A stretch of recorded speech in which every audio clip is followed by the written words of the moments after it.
ఈ ప్రపంచంలో ఏ దేశం వెళ్ళినా మీకు అక్కడ కనిపించేది ఒక మతం. ఈ దేశంలో ఎటు చూసినా మీకు కనిపించేది ఒక ధర్మం, సనాతన హైందవ ధర్మం.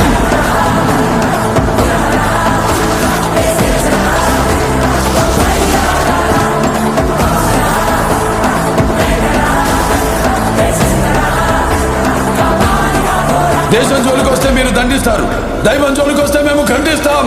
మీ భాషలో చెప్పాలంటే సర్జికల్ స్ట్రైక్.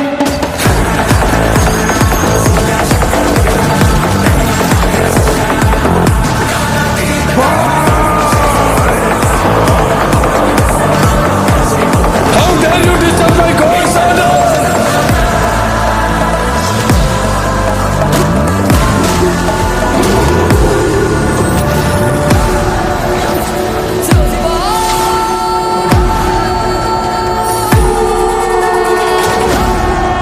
ఇప్పటి వరకు ప్రపంచ పట్టణంలో నా దేశ రూపాన్ని మాత్రమే చూసుంటావు. ఎప్పుడు మా దేశ విశ్వరూపాన్ని చూసుంటావు. మేము ఒకసారి లేచి శబ్దం చేస్తే ఈ ప్రపంచమే